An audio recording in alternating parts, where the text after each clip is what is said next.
there's an office of the government called the Bureau of Standards. Some of you have heard of it. And the Bureau of Standards did a study once, I don't know how long ago. What they did was they took a deep, dense fog covering 7 city blocks at a depth of 100 feet, and they wanted to know how much water does it actually contain. So I'll ask you for a moment, how much actual water is contained in a dense fog covering 7 city blocks at a depth of 100 feet? This is your time with the clock ticking to think about what the answer is. And now I'll tell you, it's less than a single glass of water, which is extraordinary, isn't that? How wrong we are about certain things. What Earl Nightingale wisely did was he wanted us to understand how wrong we might be about many of our worries, the things that keep us awake at night now or at any time in our lives. And what he told us was that 40% of the things that we worry about will never happen. So he asks, why worry? 30% of the things that we worry about, now let's bring it to 70% of our worries. 30% are about things in the past that we can no longer change. So again, the question that I ask you is, why worry? 12% are needless worries about our health. 10% he puts down to miscellaneous worries. And now, if you added those numbers up, you come to the last 8% of the things that people worry about.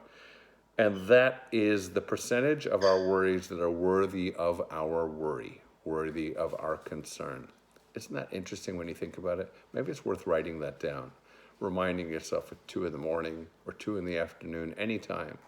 Maybe turning the news off and asking yourself, all of that information, what did it create in my mind?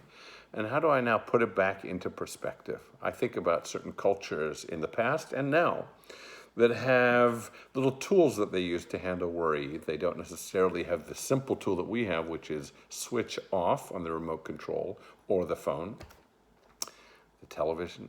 But also they would have worry beads, and it wasn't to create more worry, it was to put in their hands, to make tactile something that would allow them to calm themselves, self-soothe themselves. What we've always had as people are words. We've had poetry, we've had psalms. Think about the 23rd Psalm. That is an assurance. It's an antidote to worry. It's saying no matter what your understanding of yourself and God in this moment is, it says, imagine, the psalmist says, that you're being shepherded, that you're not on this journey alone, that you're cared for and known. The 91st Psalm, another beautiful one, might be one that you want to reference at this time. Or look to other great literature, religious or otherwise, that allows you to find calm and peace, a sense of balance and equanimity at a time of, needless to say, a time of uncertainty. Something that I added to my own daily routine of prayer, my morning prayers a few weeks ago when I was in Italy alone for a while. As I mentioned in a previous video, I had time to write, I had time to read, and I also had time to hear my own thoughts, which is something that rarely happens. And I added to the ending of my morning prayers each and every day these words: I will not invite danger into my life today. I can't tell you what a difference that made even prior to coronavirus and needing to self-quarantine, wash my hands countless times, 30 actually, per day. It meant that I take a certain amount of responsibility to diminish the worries for my family and for myself. It means that I have the agency, the ability to change some of the reality of my life, not to endanger myself unnecessarily, and I make that choice. What I want to say to us is, let's balance the need not to worry with the need to be cognizant and the need to be responsible to ourselves and to the people around us. What we're learning from other countries is all of us need not worry, but all of us need be responsible, which means not only to wash our hands, all the things that we know, but it really means to have a different mindset about infection, to think of all of us as if we're health workers related to other people who are infectious, and that we, while today at this moment are symptomatic, might also be infectious.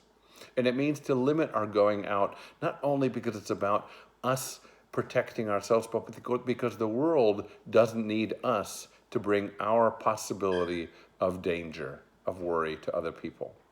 If you stayed home today, then you have less worry. It means you didn't invite danger into your life today. If a package came to your front door, you wiped it down, cleaned it, and then handled it, it means you have less reason to worry today.